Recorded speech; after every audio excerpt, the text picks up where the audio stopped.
Orders. Well, kind of interesting that this article conveniently drops on the day that Unrivaled starts its season on True TV at 12 o'clock in the afternoon on a Monday. And let's be real, school went back in today across the country, pretty much. Now, at least most of the schools I know here in Texas, it wasn't like people were still on Christmas break or are still on Christmas break. They just started the season. By the way, started the season on the NFL's Black Monday, where now 6 head coaches no longer have jobs and has completely taken over the sports news cycle. Sucked all the wind out of it. And trust me, I did a video the other day. There wasn't even any wind behind it. Monday, January 6th, 2025 brought chaos to the NFL world as 6 head coaches got their walking papers on Black Monday. But while everyone was glued to that drama, something way more telling was happening in professional sports. Unrivaled, the 3-on-3 women's basketball league that burned through millions in venture capital money, quietly started what could be their final season. They tipped off at noon on True TV right when schools were reopening and every sports outlet was drowning in NFL coaching carousel coverage. Then their president dropped a bombshell that should make every investor nervous. They might need the WNBA to rescue them. This isn't rumors or gossip, this is cold, hard reporting from front office sports. Unrivaled president Alex Bazell went on the record saying absolutely everything is on the table when it comes to working with the WNBA. Strip away the business speak, and that's basically waving a white flag. It's not getting any fire at all. And you didn't start this on TNT. I just can't imagine. I mean, why wouldn't you, if you have to, just do prime time, Monday, Tuesday, Wednesday? By the way, they're going up against WWE tonight. 1-year anniversary of Raw on Netflix. It's going to be a huge show. That's who you're going up against? That timing reveals just how bad things have gotten for Unrivaled. They're not going head-to-head with college basketball or even WNBA preseason content. They launched straight into WWE's massive 1-year anniversary of Monday Night Raw, moving to Netflix, something that's been hyped for weeks.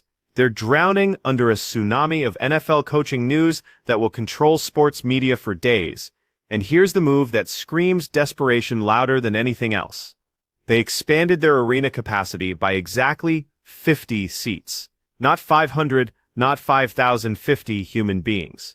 When you're celebrating adding 50 more chairs to your venue, you're not showing confidence, you're managing a disaster in real time. The WNBA's help to stay afloat. That's on the table. They're in big trouble, folks. Year 2 tipped off Monday with 2 matinee games following an evening slate. It comes with a clear challenge, solidifying the startup 3-on-3 in an increasingly crowded women's basketball landscape. So how did we end up here?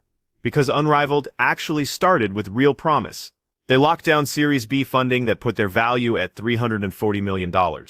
They recruited actual WNBA superstars. They marketed themselves as the ultimate off-season opportunity for elite women's basketball talent. The concept seemed bulletproof. Play 3-on-3 in sunny Miami.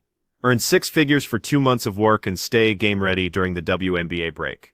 It looked perfect on paper, too. Napheesa Collier and Breanna Stewart, 2 absolute giants in women's basketball, didn't just join, they co-founded the whole operation.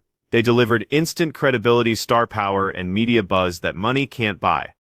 Is partnering with the WNBA its best bet? Question mark. Quote, I don't want to speak too much of what's going on behind the scenes.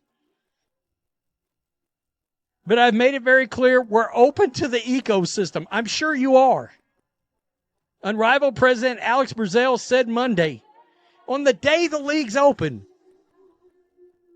quote, which way that looks like, for us, there's nothing that's on the table or off the table.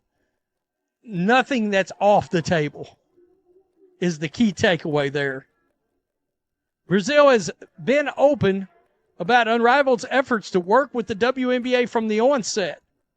In September, he told Front Office Sports that Unrivaled went to the WNBA early and was open to a formal partnership. The WNBA declined. But there was a massive flaw that became obvious from day one. These players want to compete in 5-on-5 basketball, not 3-on-3, not some watered-down version, the actual sport they've trained their entire lives to master. And the biggest name in women's basketball made this point without ever mentioning Unrivaled directly. Caitlin Clark, the phenomenon, who drove WNBA ratings through the roof in 2024, completely passed on Unrivaled. She didn't quietly decline either, she made it public that her playing style simply doesn't work in 3-on-3 format. When your entire business plan revolves around star power generating viewership and the sport's biggest attraction won't touch your league. You don't have a marketing challenge or a scheduling issue. You have a fundamental flaw in your actual product. Let's be honest. It's because of Project B, which is going to have this league in a damn bind. I mean, real fast. Quote, what you look at right now is there's a collaboration that's going on in NBA Europe. That was not a formal partnership before. As long as you can look at that space in an innovative lens, anything is doable, anything is possible. He's literally bringing up other examples of collaboration. By this time next year, Project B, the new traveling 5-on-5 league, plans to be up and running with a number of former and current Unrivaled players committed to play in the inaugural season, including Alyssa Thomas and Jewel Lloyd. Beyond that immediate threat, there's a longer-term one if the WNBA pursues exclusivity as a result of increased pay. Quote, they don't believe that's in the... The star power problem goes way deeper than just Caitlin Clark, though. A'ja Wilson, the back-to-back MVP and face of the Las Vegas Aces, isn't competing in Unrivaled. Angel Reese, whose heated rivalry with Clark generated massive fan engagement all season long, also passed. Breanna, one of the most marketable athletes in women's basketball, is nowhere to be found. Diana Taurasi stayed away too. So Unrivaled kicked off their second season without the 5 biggest household names in women's basketball. Now think about what that means when you're looking at their $27 million in revenue from year one. That number sounds decent until you remember they're supposedly worth $340 million. That's a revenue multiple that only makes sense if you're expecting explosive growth. But how do you project explosive growth when you're hemorrhaging your biggest potential draws to a competitor that hasn't even officially launched yet? Idea of when that's coming. It's probably not coming in this CBA. But it does look like it's coming. That may be true, but there's a belief within WNBA circles that the league is still at least one collective bargaining agreement away from being able to offer salaries that warrant exclusivity. But for sustained success, Unrivaled needs to consider an increasingly crowded women's basketball ecosystem. Now, it goes on to talk about the great, and I do mean the GOAT, David Stern, coming out and talking about why the WNBA was created. It was created as a league opposite to the NBA, purposely. So people would have basketball to watch when the NBA wasn't playing. It goes on to talk about the fact that the Unrivaled's got all this new money. Well, it's just investment money. All right, Series B investment, valuing the league at $340 million. Following the inaugural season when the league banked more than $27 million in revenue, the league is trying to grow that number, selling more tickets in a small arena, increasing the capacity from 850 to... Here's the existential threat that is Unrivaled's leadership desperately reaching out to the WNBA for a lifeline. Athlos project, a brand new 5-on-5 traveling league set to debut within the next 12 months. Then they've already locked up commitments from current Unrivaled players, including Alyssa Thomas and Jewel Lloyd. These aren't bench warmers we're talking about. These are featured attractions who are literally playing in Unrivaled's second season right now while simultaneously signing deals with their competition. That's not normal market competition. That's watching your talent walk out the door in slow motion. When your own roster is publicly committing to a rival organization that doesn't even exist yet, you're not competing for market position, You're fighting just to keep breathing. And Athlos Project has the one thing Unrivaled can't offer. They're running full court 5-on-5 basketball, the real game, not some modified format designed around smaller venues and compressed schedules. And there were, even in this little arena, there were empty seats. Very visible on the television screen. This league is in a lot of trouble. A lot of trouble. Breanna Stewart, co-founder, when talking about Project B, honestly, I don't know. Talking about, are they considered a competitor? Project B has a lot that's still in the works until they're on the ground running. No, that's no shade to them or anything. It's just different. We're playing 3-on-3 in one city. It's 5-on-5 all over the place. Yeah, but when you... Now let's break down exactly what Alex Buzzell actually said, because every word choice matters here. He told Front Office Sports, "I don't want to speak too much about what's happening behind closed doors, but I've made it crystal clear we're open to the entire ecosystem. However, that ends up looking for us. There's nothing that's on the table or off the table. Nothing is off the table. That's not how executives talk when they're negotiating from a position of strength. That's how drowning companies sound when they're grabbing for any rope they can reach." But he kept going. He referenced NBA Europe as an example of successful collaboration that wasn't technically a formal partnership. He's literally pointing to other organizations' survival tactics as potential blueprints for his own league. These premier games, and I'm sure there may, I guess, maybe there's going to be some basketball fans that are going to all come together to try to flood those two matinees. But I'm guessing the ratings for those two games are going to be sub 100,000 viewers. Is that a success?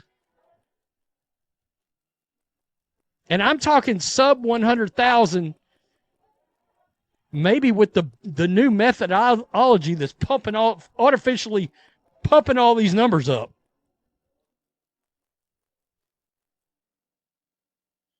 This was code word, like business code word. For Adam Silver, you got your ears on? We're in the quicksand and we're tossing you. I got a little rope here, or could you toss us a rope? Toss us a rope. We're going down. It is what it is. I mean, I think Project B is going to stomp this league right out of existence. And then we'll see. You know, you got to realize the NBA's working with NBA Europe. Okay, well, I mean, Project B is an overseas league, and there's a lot of reputable people involved in that league. You know? Again, Unrivaled, no Sophie, no Asia, no Sabrina, no Caitlin, and no Angel. And if you gave that league truth serum, I bet you they would have told you 6 months ago, well, we'll have Sabrina Ionescu and Angel Reese. No, you won't. Here's what makes this situation even more fascinating from a pure business angle. Early in their development process, Unrivaled actually approached the WNBA and proposed a partnership deal. The WNBA turned them down flat. They had no interest in supporting a 3-on-3 operation that would be competing for their players' time and energy during the supposed rest period. That was smart business thinking. Why would the WNBA want to help build something that could eventually become a rival product? But the landscape has shifted dramatically since then. The WNBA is currently working on a new collective bargaining agreement, and there are serious conversations happening about exclusivity clauses that would ban players from competing in outside leagues during the offseason. That's not part of the current CBA, according to sources close to WNBA operations. The league is probably still one more negotiation cycle away from offering salaries high enough to justify demanding exclusivity, but the writing is on the wall. The direction is obvious. This puts Unrivaled in an absolutely impossible spot. They can't compete with Athlos Project on the actual product, because 5-on-5 will always be more attractive to basketball players than 3-on-3. They can't lock down the marquee names, because those athletes are either taking real breaks during the offseason or waiting to see which opportunity offers the better deal. And they're staring at a future where the WNBA might implement exclusivity requirements that would make off-season leagues completely illegal under standard player contracts. Their only remaining move is to somehow become part of the WNBA's official structure. Not a competitor, not an alternative, but a development system, a minor league pipeline, or some kind of formally approved off-season program. That's what nothing is off the table actually translates to in corporate speak. It means we'll accept whatever terms keep the lights on. And here's the thing about that season opener on Monday afternoon. You could actually see empty seats scattered throughout an arena that barely holds 1,000 people. They couldn't sell out their own season debut. The social media engagement has been practically non-existent. All the excitement and buzz that surrounded their first season has completely evaporated. Front Office Sports opened their coverage with a line that should absolutely terrify every single investor. The novelty of Unrivaled's inaugural season is gone. The novelty is gone. That's catastrophic for an organization that's only finished one complete season. That novelty factor was supposed to sustain them through year 2 while they developed genuine long-term fan loyalty. But when you're launching your second season at noon on a Monday against NFL Black Monday Chaos and WWE's Netflix anniversary celebration, you're not trying to maximize your audience. You're just trying to meet your contractual requirements with your broadcast partner while praying nobody pays attention to how terrible your ratings actually are. Consider the chain of strategic mistakes that created this mess. Unrivaled marketed itself as the ultimate off-season destination. But they picked a format that the sport's biggest stars have zero interest in playing. They raised massive investment capital based on projected growth numbers, but they're losing talent to an organization that literally doesn't exist yet. They constructed a small intimate arena in Miami to create an exclusive atmosphere, but they can't even fill the limited seats they built. They launched their second season during the absolute worst possible window in the sports calendar, competing directly against the biggest news day in football and a major wrestling milestone. These aren't coincidences or bad luck breaks. These are symptoms of completely misunderstanding their target market. Women's basketball players want to play actual basketball, real 5-on-5 competition, and fans want to follow the same stars they watch during the regular WNBA season. Unrivaled has neither the right format nor the star power necessary to build sustainable viewership numbers. So what comes next? Alex Bazel's public comments suggest they're already in active conversations about joining the WNBA infrastructure somehow. Maybe that looks like becoming the G League equivalent for women's basketball. Maybe it's a formal partnership where Unrivaled transforms into the officially sanctioned off-season competition with salary cap exceptions and roster requirements that actually encourage WNBA teams to send their players there. Maybe the WNBA just buys Unrivaled outright and converts the whole operation into a development pipeline. Or maybe none of this works and Unrivaled just quietly folds after burning through hundreds of millions in investor money. But one way or another, they're paying the price for these fundamental strategic errors right now. Keep watching what develops over the next few months. Watch whether the WNBA actually engages with Unrivaled's desperate outreach attempt. Watch whether Athlos Project successfully launches with all the star power that Unrivaled failed to secure. Watch whether Unrivaled even makes it to a third season. And if they somehow do, whether they're still running 3-on-3 games, or if they've completely abandoned the format that was supposed to define their entire brand. Because right now, with visible empty seats in their tiny venue, with their biggest potential stars competing elsewhere with a 5-on-5 league, preparing to launch, and with their president publicly admitting that everything is negotiable when it comes to partnerships. Unrivaled isn't projecting confidence or strength. They're projecting pure desperation. And in professional sports, once that desperation becomes obvious, the vultures start gathering overhead.